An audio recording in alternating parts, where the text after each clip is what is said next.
Great partner. A great partner in Sam Graves, the Republican chair of the committee. We came in together 24 or so years ago, served on the same two committees the entire time.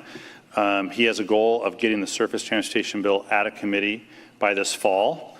So we are really going to need strong engagement from all of you. Finally, we'll say that this committee is a workhorse committee, not really a show horse committee.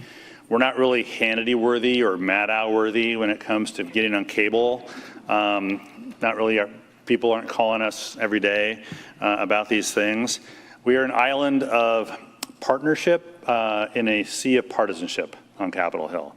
We really try hard to work together on committee. I like to tell people on the committee, and Sam echoes this in his way as well, if you want to be on TV in the District of Columbia, there are committees for that. If you want to be on TV in your district, this is the committee for that. So help my members get on TV in their districts by bringing them to your projects, showing them the kind of work that you're doing. Give them a little bit of credit for what they're doing as well, so they feel involved in what you're doing. That's the best way for you all to be successful, to have a best opportunity to be successful on Capitol Hill. And with that, thank you very much. I think I got a few minutes for questions. So, yeah. And truth be told, I really can't see a lot from here, so there's a big old light here, but someone's pointing over here. Yeah. Congressman Jim Brown, Fort Worth, Trinity Metro. I know this isn't a T&I issue, it's a reconciliation issue, but apparently the new tax that's being proposed for electric cars, $200, I think, a registration fee and some other fees, that money will not go into the Transit Trust Fund. And so when the bill comes back from the Senate, I know it's probably too late to fix it in the House, but it's going to come back from the Senate eventually. Anything that could be done to make sure that the money goes to the Highway Transit Trust Fund or to the Transit Trust Fund would be appreciated.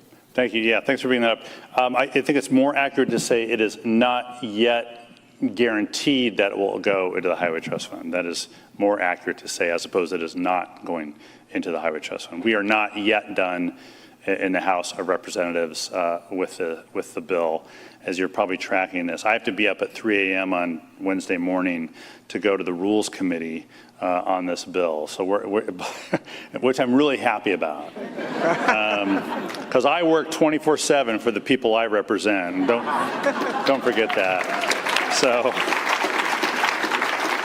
I'll guarantee my body will be there. I'm not sure my mind will be there, but so I would just say it's not yet. But I get your point. There's a here. Yeah. Representative Larson, thank you so much for your support of the next authorization bill and leading your committee to that. My name is Brad Miller. I'm the CEO down in Pinellas Suncoast Transit Authority in St. Petersburg, Florida, and as another area surrounded by water. Thank you very much for your support for ferries.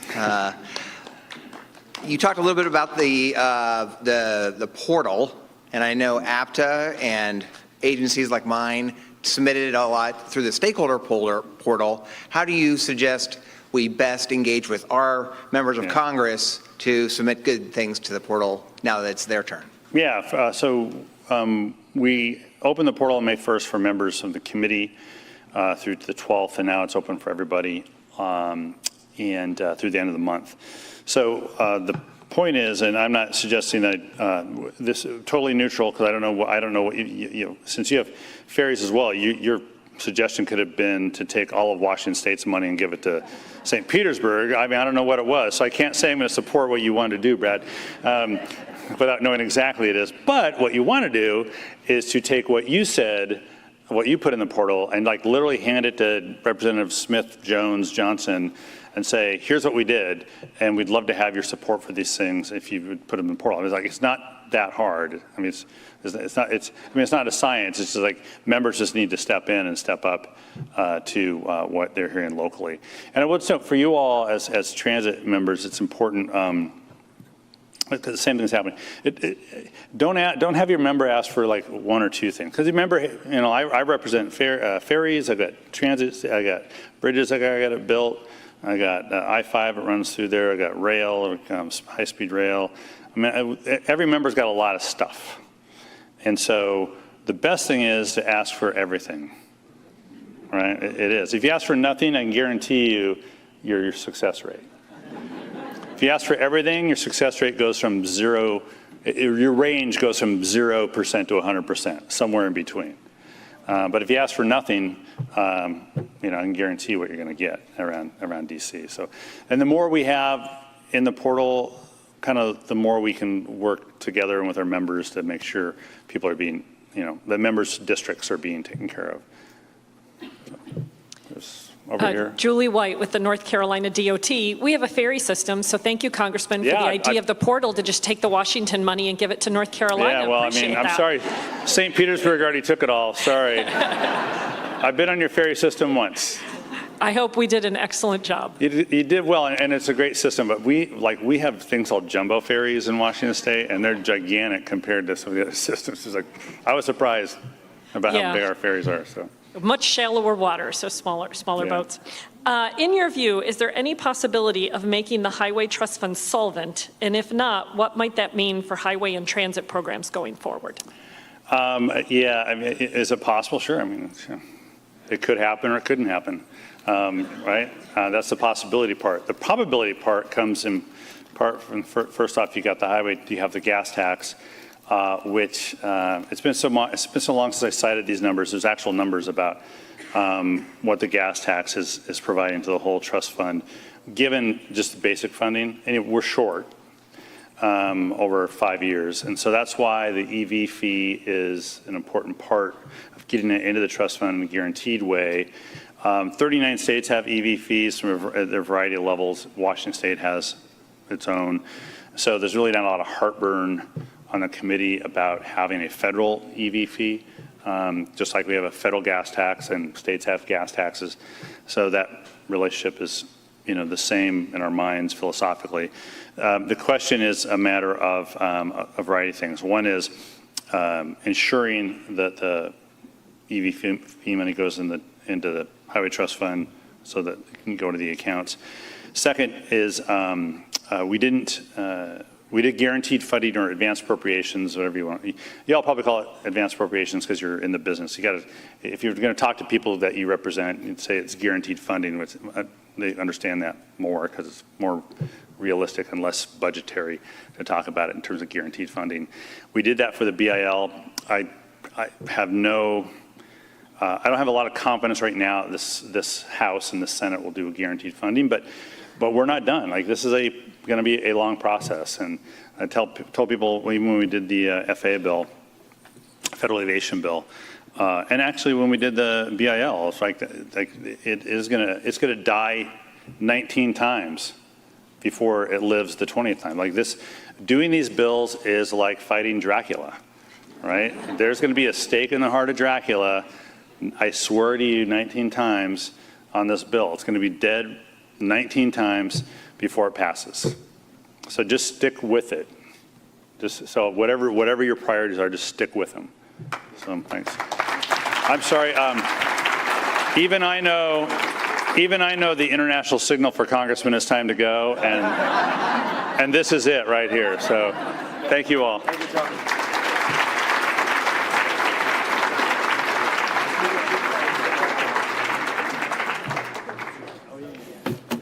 That was great. Why don't we just dive into the next session? Phil Ng, General Manager of the MBTA, and I have the privilege to introduce Senator Elizabeth Warren. Senator Warren is one of the nation's leading progressive voices, serving since 2013 as Senator of the great Commonwealth of Massachusetts.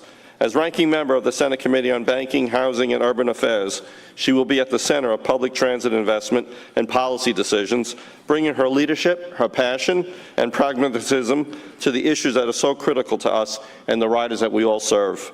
In her career, she has been a champion for green technologies in transportation, and public transportation has a terrific story to tell in that regard.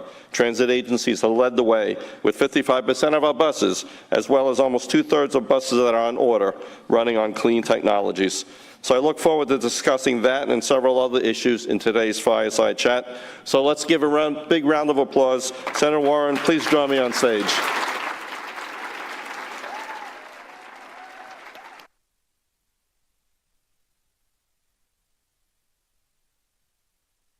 Hello, hi, Phil. All right. I think they told me to sit closest to the podium. Sure. Okay. Hello. Good to see everybody. I love it. Transit nerds. My people. Okay, I'm ready. I love that. Let's dive right into it. I have the honor of being here, and let's just jump right into the question. So, right off the top, what does public transportation mean to you, to Massachusetts, and everywhere? Nothing works without public transportation. You know, and I really do mean that. I mean every part of that. I mean housing, I mean healthcare, I mean education. And I think of it this way, that, look, we've got a big city like Boston. Boston literally cannot work without public transportation. And I really want to say thank you, Phil, for helping straighten out our teeth. Phil's been doing a wonderful job. We need it for climate reasons. We need it to be able to get around in the greater Boston area. We need it so people can get to work, so people can get to school, so people can find houses they can afford. But I think that that's become too much the story of public transit for many people. They think Boston, but they don't think Western Mass. And so, for example, out in Western Mass, I was out not long ago to a place called Soldier On. And they do housing for homeless vets, bringing them in off the street, a lot of medical problems often. And they started out with a big facility, and they realized what they really needed more than anything else is permanent long-term housing for these vets, places they could age in place. Found land that's not very expensive, got a lot of people who made a lot of donations. Wonderful plan, and they really have built a small village. But you got to have transportation. They need those buses to come by on a regular basis so people can get to their medical appointments. Some people still want to be able to have part-time jobs, want to be able to go buy groceries, want to be able to go do something else in their lives besides sit in their rooms. And without that, we got nothing. So I think telling the story in a broader way is important. And I'll mention one last one. Kim Driscoll, who's now our lieutenant governor, when she was mayor of Salem, Massachusetts, big problem in Salem, Massachusetts. They have a wonderful tourist trade. They've really been building up. Go spend some money in Salem, Massachusetts. It's great at Halloween, but it's great all year long. Lots of restaurants have gone in, lots of things to see. You're down to the water. It's all beautiful, beautiful. But people can't afford to live there and wait tables. They can't afford to live there and do a lot of the jobs that need to be done to keep Salem a place that's going to be a vibrant economy. Without mass transit, they got nothing. So what did they do? They put themselves together and said, you know, we're just going to have to get a bus that goes around, a van, goes around 3 times in the morning, 3 times again in the late afternoon, get anybody who wants to sign up and going. A creative solution that met the needs of a community. And to me, that's what public transit is all about. It's an all of the above as it's reimagined given the issues of any different location, wherever you live. And besides that, we got bridges, we got ferries, we got all the rest of it. We got it all. Yeah. Well, as I listen to the Senator, it's such immense pride that we have this opportunity to make people's lives better, making transit options viable for everybody. Exactly. So let me dive into the next question. Sure. With the expiration of the Infrastructure Investment Act and Jobs Act next year, you have an opportunity to shape surface transportation or reauthorization. So I'd like to hear a little bit about what you think about funding for the next transportation bill. So look, we got to make 20% the minimum. My own view on this is we actually ought to start asking for more and be negotiated down if we have to. But it really is. I want everybody to understand this. Look, I don't have to persuade you all. There's a lot going on right now in Washington. A lot of things are getting broken. But we have got to keep the money coming in to transit. And we just have to persuade our Republican colleagues as well as our Democratic colleagues that it's in everybody's interest not to go below 20%. So that is my number one goal. And then my number two goal is, to the extent we can do it, is moving in the direction of giving you more flexibility in how you spend that money. That's got to be a key part. Yeah, you need it in absolutely. different ways. So that's it for me. Well, that's music to our ears, Yeah. for sure. How do you envision protecting that funding opportunity in the next authorization bill? Because there are some that are looking not to extend it. And I understand. And look, this is going to be the fight. And this is why it's so great that all of you are here today. Because we got to drive this point home in every single Senate office, every single House office. We all need this funding. We can either all succeed or we can all fail. But that's how it has to be. This is not a Democratic issue or a Republican issue. It's an everybody issue. And I actually want to add a piece to that. Donald Trump says he wants to build. Great. I got an idea for how he can build. He can build a lot of transit. He can put more money into more flexible transit initiatives all around the country. And trying to push that narrative while you're here is just absolutely crucial. yes, thank you. The funding does support so many critical Yep. things like capital investment grants, low or no emission buses, rail funding, accessibility upgrades for people and disabilities. Among these, other policy priorities for that bill? Yeah, you know, I think the way I'd say it, Phil, it's all of the above on these, you know, and I've got the bill right now with Tammy Duckworth, where we're trying to get more money in so that everything we're doing is accessible, so that people on wheelchairs or people pushing strollers or people who have other mobility impairments will be able to access all that we're doing. And then I always like to use that as a lever.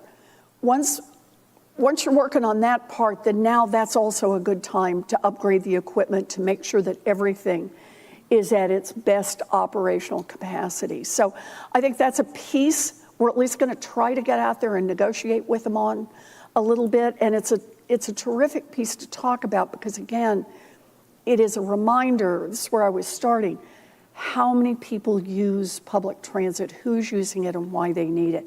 Tammy does a wonderful job of bringing our veterans in, and particularly our veterans with disabilities who have to count on public transportation.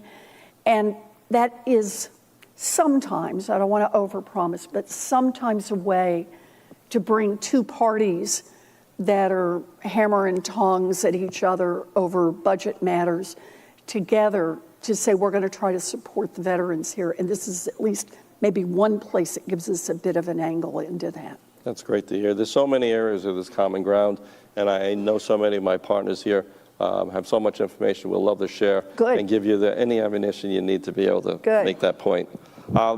Chairman Graves on the House Transportation and Infrastructure Committee set an ambitious timeline for the House reauthorization bill this year. How do you envision the surface authorization process proceeding on the Senate side? Well, on the Senate side, I don't think, there's no reason it should be slow if we're working together. And I know that's a heroic if, but it really is the case. If we get a bipartisan agreement that, look, everybody wants to get transportation, 20% is our minimum, you know what I mean, kind of the key parts. And the only elbowing is out at the edge of how much flexibility can we build in that wasn't already built into the statutes. What can we say about a couple of these initiatives, like the initiative to make it all more accessible? We ought to be able to do that in a pretty speedy way. Now, if the other side of the aisle starts out with, we're going to cut this by half, boy, now we're in for a siege, right? And that means everybody get down into your bunkers because we are going to fight this. Because I'm not going to roll over on this. We have to have a minimum. Look, I'm very frustrated that we haven't raised it above 20%. but we are where we are. That has to be our minimum. And conversation about numbers should be conversations about higher than 20, not conversations about lower than 20. That's great. That's absolutely great. So with so many APTA members at this conference scheduling meetings with their members of Congress this week, what messages do you think we should bring to the Hill to make the case for public transportation? So I think nothing succeeds like a story in Washington. Every time you walk into a senator's office or a rep's office, ideally, if you know something about that particular state, if you're from that state or if you're from that district, but to explain who's using it, make it real. Frankly, too few senators, too few reps actually get on public transportation, which, by the way, I should say, we were just on public transportation last week. We were on the T. Took the red line downtown because it was going to be too expensive to park and too hard to park where we wanted to go. We went down to a great concert. But trying to draw a picture in the members' minds about who's using this, that's why I started the way I did.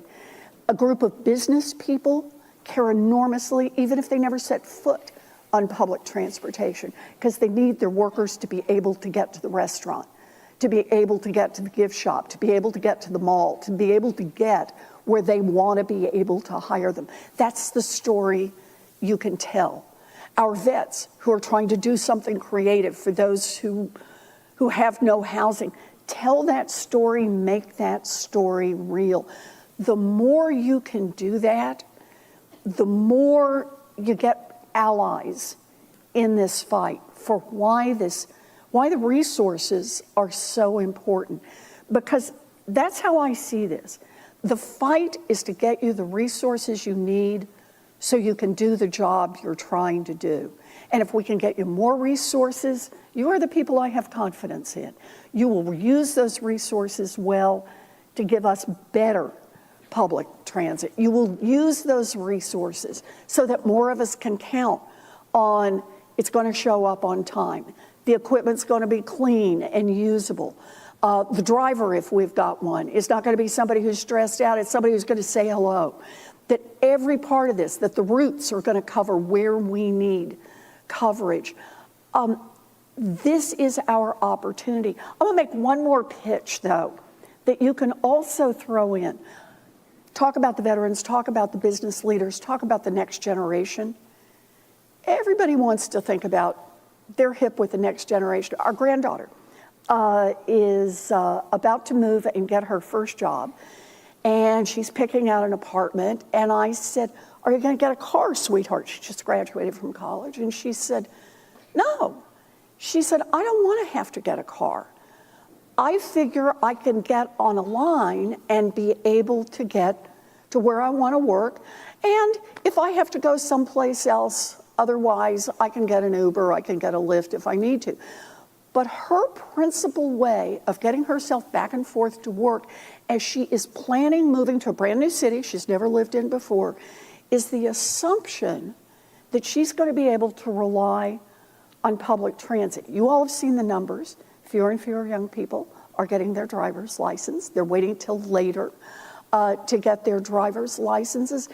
It's one more way to make the pitch that this is an investment for today, but it's an investment for tomorrow as well. It's an investment in our young people. It's an investment in our businesses. It's an investment in our seniors. It's an investment in making this country work better. If you make that pitch to the senators and the reps, we got a much better chance of having this thing slide on through. Like I said, there'll be some discussions about some pieces, but I hope very much to keep these as add-on discussions because we all agree on the baseline. And the baseline is forward funding. The baseline is you've got to have your 20%. The baseline is you've got to have a little more flexibility on being able to spend the money. We love what you do and we need what you do. You just got to remind us of that. Thank you, Senator. You bet. Thank you again, Phil. Thank you, Senator, for you. spending some of her precious time with us. Thank you. Thanks. Thank you, Senator. Okay. Good. Good to see you. Thank you. Thank you. Thank you. Hi. Leanne Redden on Good to the see you incoming again. vice chair. Let's get Good Phil to in see the you. photo. Come here, Phil. There we go.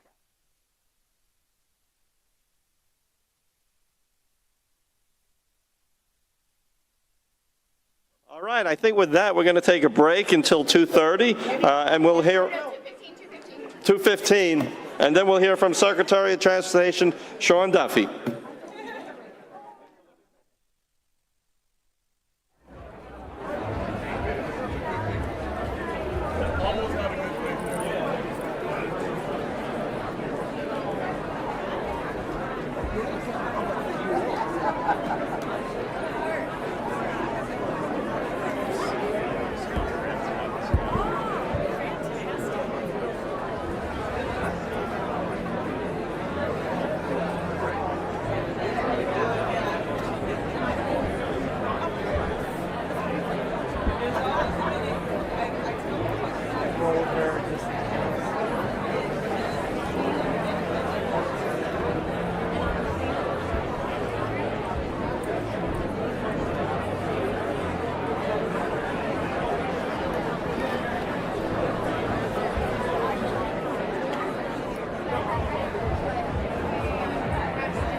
Afternoon. Okay, let me get started here because we've got some important people in the room. As we all know, Secretary Duffy has been extremely busy since taking office on January 28th, and so we are especially grateful that he has made time to be here today with all of us. He has been on the job for just 111 days, and we are honored to be one of the first industry associations to host him. As the 10th of 11 siblings, Can you say Irish Catholic? Secretary Duffy was born and raised in Hayward, Wisconsin. Prior to being selected to serve as the nation's 20th U.S. Transportation Secretary, he represented Wisconsin's 7th District in the House of Representatives from 2011 until 2019. While in the White House, he was a member of the Financial Services Committee, and he co-chaired the Great Lakes Task Force with a special focus on transportation issues. Before entering Congress, Secretary Duffy was the district attorney of Ashland County, Wisconsin. During his 10-year tenure, he had a success rate of more than 90% of the cases he brought to trial. After leaving Congress, he hosted the Fox Business show, The Bottom Line, with Dagan and Duffy. Now, what you may not know, and I didn't know this until just a few minutes ago, is that Secretary Duffy was a world champion lumberjack athlete. That's a sport that requires not just physical strength, but also mental grit, endurance, and the ability to learn and adapt. And those are all the traits that you need to manage the nation's 4 million miles of public roadways, 140,000 miles of rail, 20,000 airports, extensive coastal and inland waterways, and our essential public transportation network that employs 430,000 people, drives the U.S. economy, and serves 35 million Americans every day. So please welcome U.S. Transportation Secretary Sean Duffy.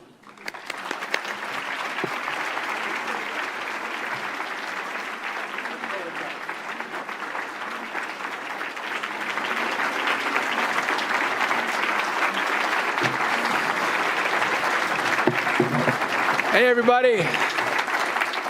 Thank you for having me.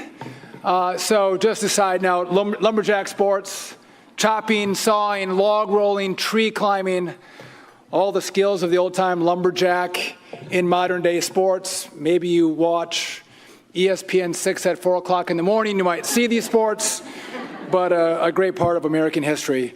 My other claim to fame is I did a reality TV show back in the day. And I met my wife on reality TV. We're the first reality TV couple in the country, and we're the most productive. We have 9 kids. So beyond that, all is good. So, listen, when I took this job, someone warned me, and they said, listen, you could get caught up in just going from crisis to crisis to crisis, and after 4 years, you will have never accomplished the goals and the mission that you set out when you first took the job. And as I've been on the job for 111 days, I see that as absolutely true. You can go from crisis to crisis. But I don't want that to be the story of my 4 years. That doesn't mean we don't deal with crises, but we always have to be mission-driven on all of the priorities that I have as a secretary, but also the priorities that the president has for the department.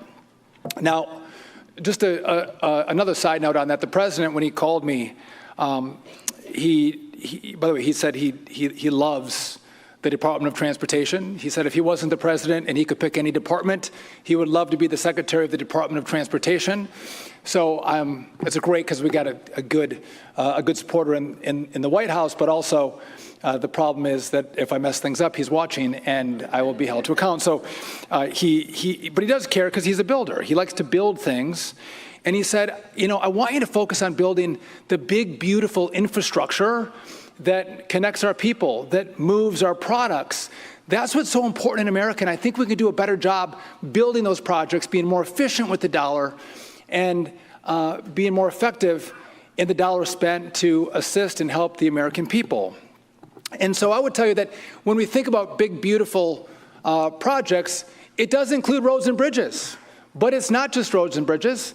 That also includes transit and transit infrastructure. 100%.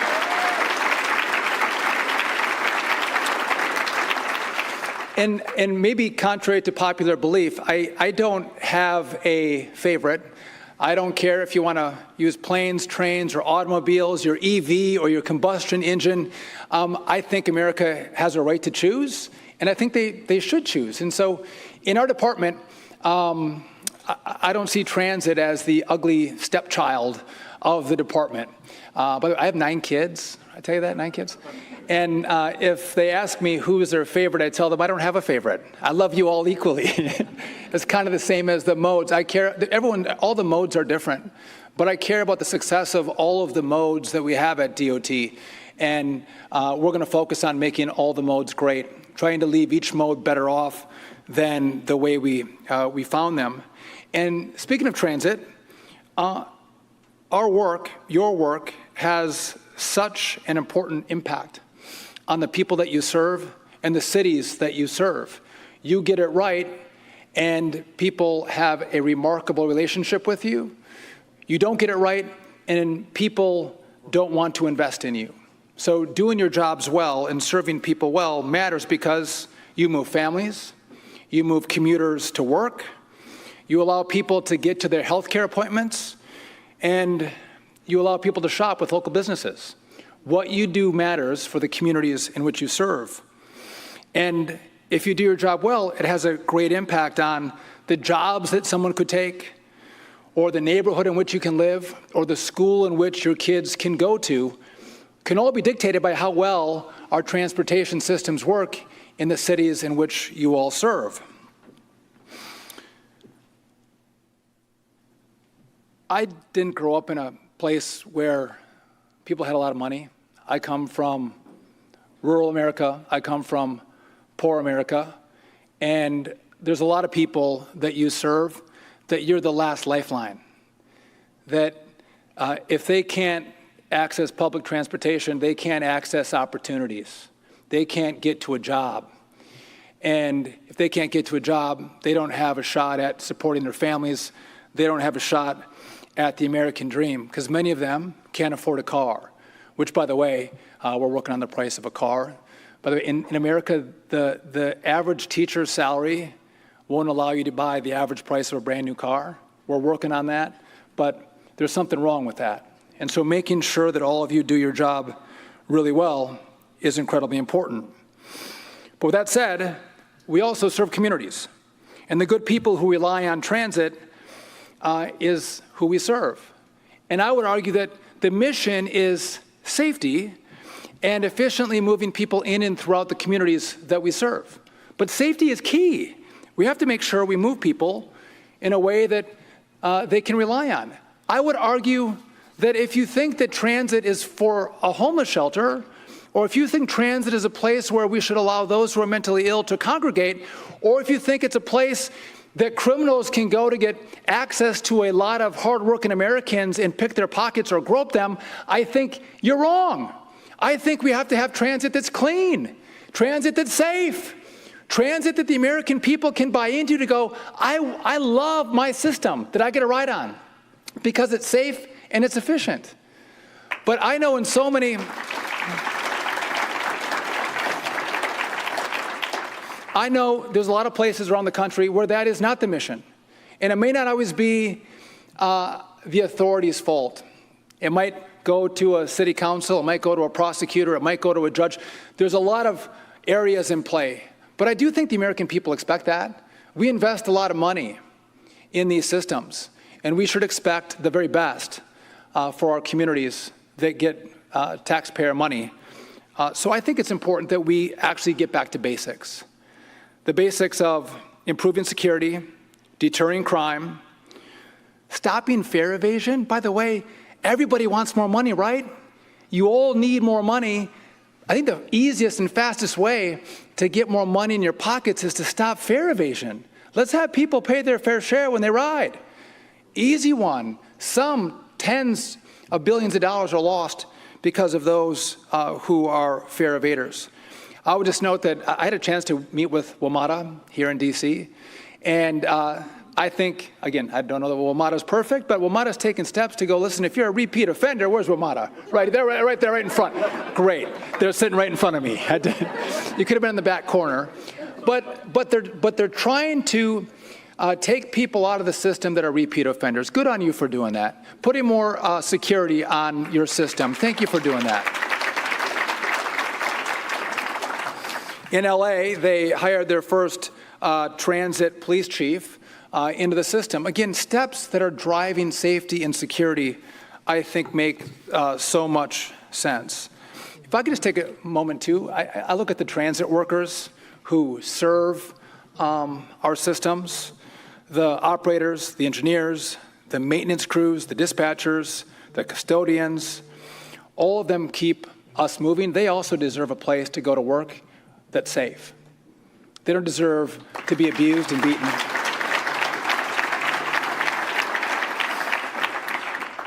And so I want to partner with all of you. You have a friend in me. You have a friend in this DOT. But I'm going to ask you to actually use your money well, to clean up your systems, to make them safer, to make them cleaner. I don't know why when I travel around the world, I think so many other countries have safer and cleaner transportation systems. Why should we have something second best? Why should we have something less than that? I think we should aspire to be the best in the world, the safest in the world, the cleanest in the world, the most efficient in the world. I think that's what we should aspire to because we're Americans, and I think our people actually deserve that. In the coming years,